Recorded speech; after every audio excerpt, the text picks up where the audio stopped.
DWLS 174 sa inyong Marathi. 473 milyong halaga. Bea Alonzo at Dominic Roque ang kanila. Boses ng katotohanan, sandigan ng bayan. Ito ang Radyo Express Balita. Magandang umaga Pilipinas, 9 ang araw ng Huwebes, February 15, 2024. Ako si David Lemense. At ako naman si Gerald Barcelian. Ito ang Radyo Express Balita. Unang-una, Bagong-bago sa inyong mga radyo.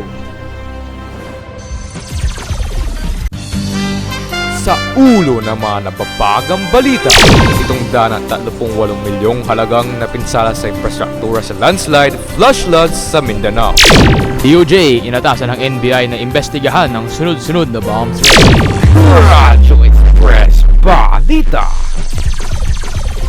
Una sa balita, tinatayang umabot na sa kabuuang 738 milyon ng halaga ng mga infrastruktura na pinsala ng baha, landslide, dulot na matinding pag-ulan sa ilang bahagi ng Mindanao.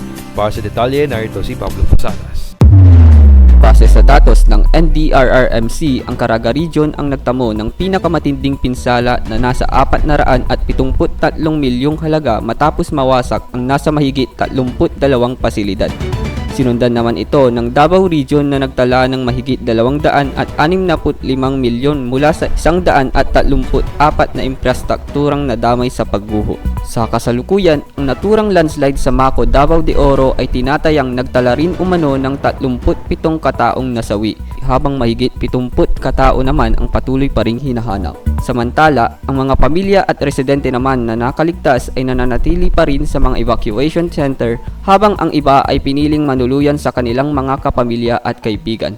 Pablo Posadas para sa Express Balita. Samantala, DOJ inatasan ng NBI na imbestigahan ng sunod-sunod na bomb threat. Magbabalita, Radyo Express, Angeline Capua. Inatasan ng Department of Justice ang National Bureau of Investigation na magkasa ng masusing investigasyon ukol sa issue ng bomb threat na naranasan ng ilang mga paaralan at ahensya ng gobyerno. Ayon sa mga biktima, isang email sender ang napakilala umanong Hapon na eksperto sa paggawa ng mga bomba at isang abogado mula sa Steadiness Law Office. Kabilang sa mga napadalahan ng email ay ang Department of Education ng Bataan bandang alas 3 pasado ng madaling araw nitong Lunes.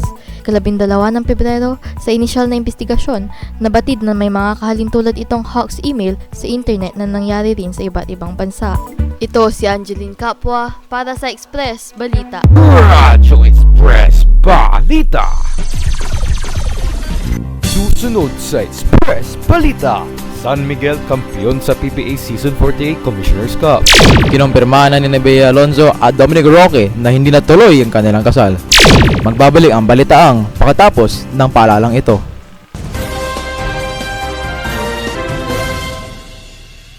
Balik sa mga balita, San Miguel kampiyon sa PBA Season 48 Commissioner's Cup. Gerald Barcelian, ibalita mo. Nakupo ng San Miguel ang PBA Season 48 Commissioner's Cup matapos patumbayin ang Magnolia 104-102 sa Araneta Coliseum nitong Miyerkules ng gabi. Hinirang naman ni Perez bilang finals most valuable player dahil sa impresibong laro nito. Naka 28 points si Perez habang kumubra naman ng 19 points si Junmar Fajardo, bukod pa ang 12 rebounds nito.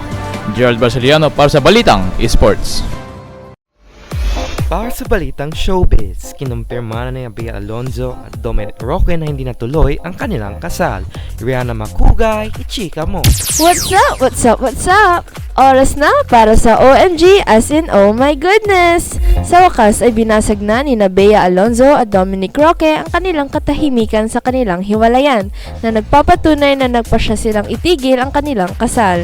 Sa Instagram, naglabas ng pahayag sina Bea at Dominic para dagunan ang kanilang mga tagahanga at ang publiko. Humingi ng pangunawa ang dating magkasintahan na ang kanilang pinagdaanan na isang extremely painful yet united decision. Rihanna Makugay para sa Balitang Showbiz. Mula sa buong pwesto ng DWLS, yan po ang balita sa oras na ito. Ako si David Lemense.